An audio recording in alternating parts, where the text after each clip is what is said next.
ओम शांति। आज 17 जून 2022 है और आज प्यारे बाबा के साकार रूप से चले हुए मधुर महावाक्यों को स्पष्ट करेंगी आदरणीय आशा दीदी। ओम शांति दीदी। ओम शांति। बाबा ने कहा, मीठे बच्चे याद में रह अपने विकर्मों की प्रायश्चित करो तो विकर्मा जीत बन जाएंगे, पुराने सब हिसाब किताब चुकतू हो जाएंगे। याद में रहे इसका प्रायश्चित करो। प्रायश्चित विकर्मों का, देखिए प्रायश्चित होता है रियलाइजेशन से। अगर आप रियलाइज करते हैं और उसको दोबारा कदापि रिपीट नहीं करते हैं। और तीसरा, अपने आप को थोड़ी सज़ा देनी चाहिए।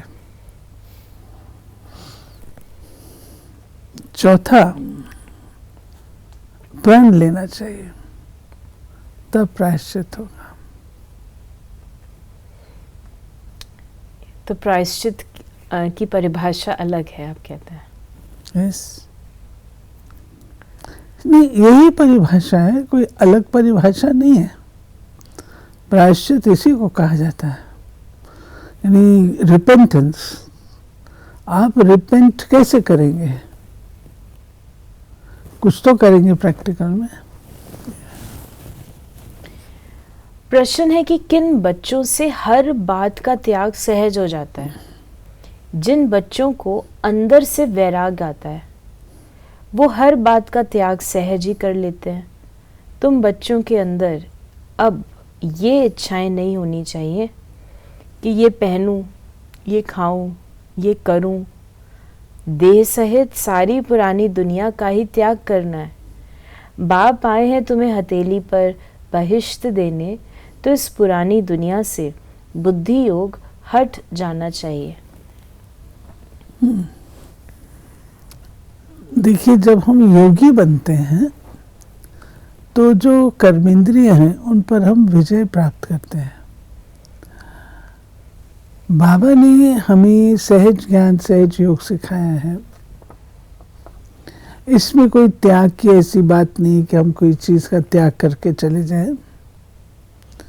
बाबा हर चीज़ के होते हुए, हर बात के होते हुए हम उससे अशुन्न रहें, डिटैच रहें, ये बाबा सिखाता है।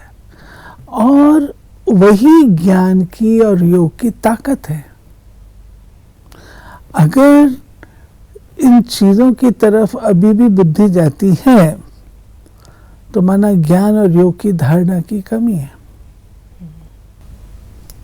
आज का गीत है माता ओ माता। बच्चों ने अपने माँ की महिमा सुनी। बच्चे तो बहुत हैं, समझा जाता है बरोबर, बाप है तो ज़रूर माँ भी है। रचना के लिए माता ज़रूर होती है। भारत में माता के लिए बहुत अच्छी महिमा गाई जाती है। बड़ा मेला लगता है जगदम्बा का। कोई ना कोई प्रकार से माँ की पूजा होती है। बाप की भी होती होगी। वो जगत अम्बा है तो वो जगत पिता है। जगत पिता है तो जगत अम्बा साकार में है तो जगत पिता भी साकार में है। इन दोनों को रचयिता ही कहेंगे।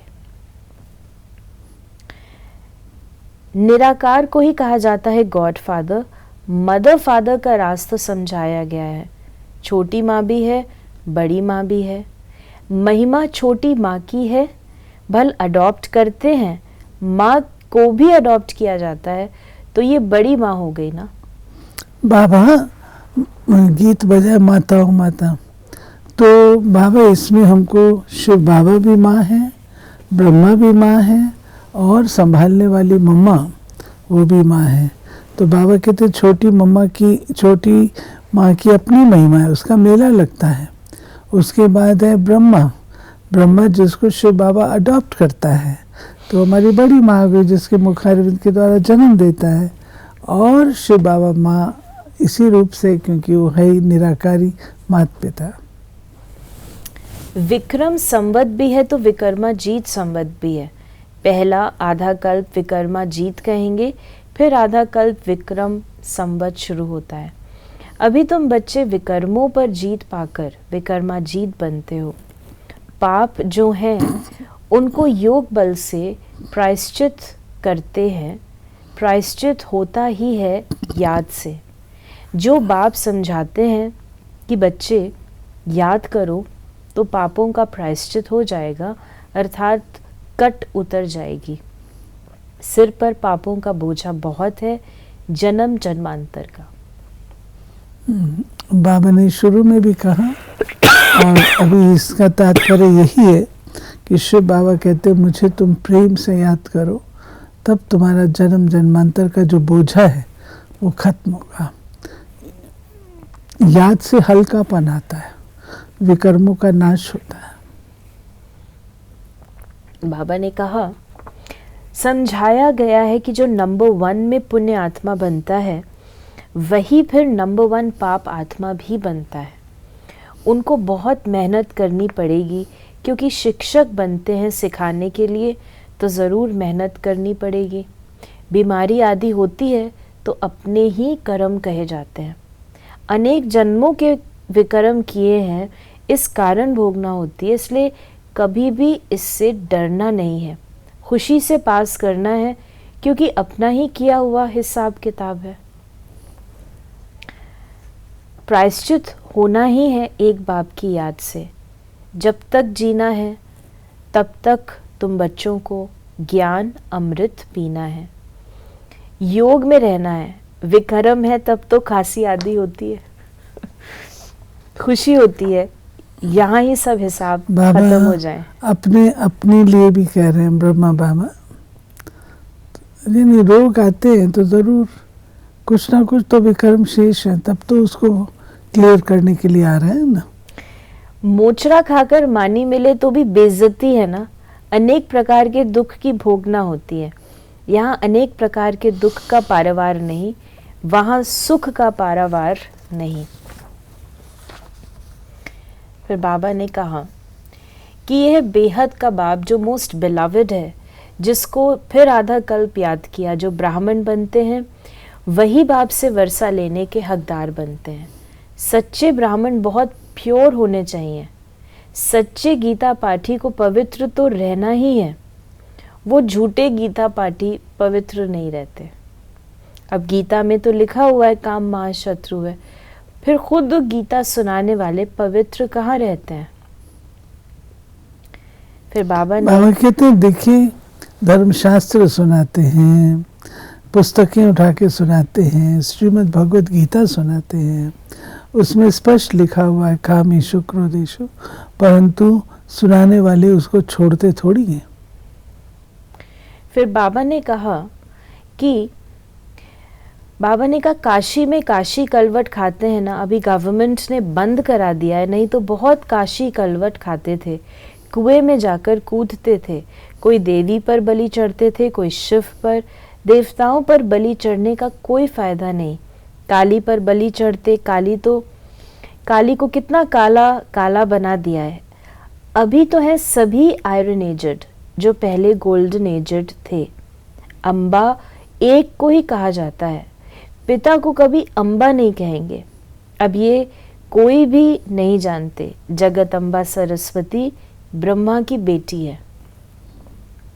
ब्रह्मा जरूर प्रजापिता ही होगा, सूक्ष्म वतन में तो नहीं होगा। ये बाबा कहते हैं प्रजापिता माना इस धरती पर होगा, सूक्ष्म वतन में नहीं होगा, क्योंकि माता पिता बच्चा ये सब संबंध तो इस धरती पर है। बाबा ने कहा कि तुमने राज्य इस भारत में किया है, परलोक पर नहीं। परलोक का राजा नहीं कहेंगे, कहते हैं लोक परलोक सुहाले हो। यह स्थूल लोक और फिर है परलोक सुहाले बन जाते हैं। वही भारत वैकुंठ था, फिर बनेगा। यह है मृत्यु लोक, लोक में मनुष्य रहते हैं, कहते हैं वैकुंठ लोक में जावें। दिल वाला मंदिर में भी नीचे तपस्या में बैठे हैं, ऊपर में वैकुंठ के चित्र बनाते हैं। फिर बाबा ने कहा अभी तुम कहते हो हम यहाँ आकर नई दुनिया में फिर से अपना राज्य भाग्य करेंगे। हर एक अपने लिए पुरुषार्थ करते हैं। जो करेगा सो पाएगा, सब तो नहीं करेंगे। जो पढ़ेगा लिखेगा वो होगा वैकुंठ का नवाब, अर्थात मालिक बनेंगे। पढ़ाई पर मदार है और बाबा पढ़ाते हैं तो हम बच्चों को भी तो प्यार से पढ़ाते हैं, तो हमको अच्छी तरह पढ़ना चाहिए। बाबा कहते पढ़ोगे लिखोगे तो नवाब बनोगे, राजा बनोगे, नहीं पढ़ोगे तो हाल बेहाल होगा। बाबा ने कहा जब कोई फल बहुत अच्छा कहाँ से निकलता है तो वो राजा रानी को सौगात भेजते हैं। यहाँ तो तुम्हारा बाप शिव बाबा है, सबसे ऊंच, उनको तुम क्या खिलाएंगे। ये कोई भी चीज की इच्छा नहीं रखते, ये पहनूं, ये खाऊं, ये करूं। तुम बच्चों को भी ये इच्छाएं नहीं होनी चाहिए। यहाँ ये सब किया तो वहां वो कम हो जाएगा। अभी तो सारी दुनिया का त्याग करना है, देह सहित सब कुछ त्याग। वैराग आता है तो त्याग हो जाता है। वैराग्य इम्पोर्टेंट है ना। पुरानी दुनिया से वैराग होगा तो त्याग करना आसान होगा। त्याग पहले नहीं होता, पहले वैराग्य होता है। बाबा ने कहा कि हिस्ट्री ज्योग्राफी तो सारी बुद्धि में है, इस पर कहानियां भी बहुत हैं। वहाँ मोह की बात नहीं रहती, बच्चे आदि बहुत मौज में रहते हैं, ऑटोमेटिक अच्छी रीति पलते हैं। दास दासी यहाँ तो आगे रहते ही हैं। तो अपनी तकदीर को देखो कि हम ऐसी कॉलेज में बैठे हैं जहाँ से हम भविष्य में प्रिंस प्रिंसेस बनते हैं। फ़र्क तो जानते हो ना, वो कलयुगी प्रिंस प्रिंसेस, वो सतयुगी प्रिंस प्रिंसेस, वो महारानी महाराजा, वो राजा रानी। बाबा ये कहते हैं इस दुनिया के प्रिंस प्रिंसेस, उस दुनिया, वास्तव में इस दुनिया में तो प्रिंस प्रिंसेस रहे ही नहीं। नाम मात्र के लिए प्रिंस प्रिंसेस कॉलेज है, लेकिन ये प्रिंस प्रिंसेस कॉलेज बनाता नहीं है। हमारा जो कॉलेज है ये वाला, ये हमको प्रिंस प्रिंसेस बनाता है। वो प्रिंस प्रिंसेस कॉलेज बनाता नहीं है उनको प्रिंस प्रिंसेस। वो प्रिंस वहाँ आकर के पढ़ाई पढ़ते हैं, पढ़े ना पढ़े जो मर्जी करें। आज का वरदान है, अचल स्थिति द्वारा मास्टर दाता बनने वाले विश्व कल्याणकारी भव। जो अचल स्थिति वाले हैं उनके अंदर यही शुभ भावना, शुभ कामना उत्पन्न होती है कि ये भी अचल हो जाएं। अचल स्थिति वालों का विशेष गुण होगा रहम दिल। हर आत्मा के प्रति सदा दातापन की भावना होगी। उनका विशेष टाइटल ही है विश्व कल्याणकारी। उनके अंदर किसी भी आत्मा के प्रति घृणा भाव, द्वेष भाव, ईर्ष्या भाव या ग्लानि का भाव उत्पन्न नहीं हो सकता। सदा ही कल्याण का भाव होगा। और स्लोगन है, शांति की शक्ति ही अन्य के क्रोध अग्नि को बुझाने का साधन है। एक चुप सा सुख। अगला व्यक्ति अगर क्रोध में है तो आप शांत हो जाएं, चुप हो जाएगा। तो ये थे बाबा के आज के मधुर महावाक्यों का स्पष्टीकरण। यदि आपके मन में कोई भी सवाल है तो आप उसे मैसेज या व्हाट्सएप मैसेज कर सकते हैं 8826599309 पर। ओम शांति।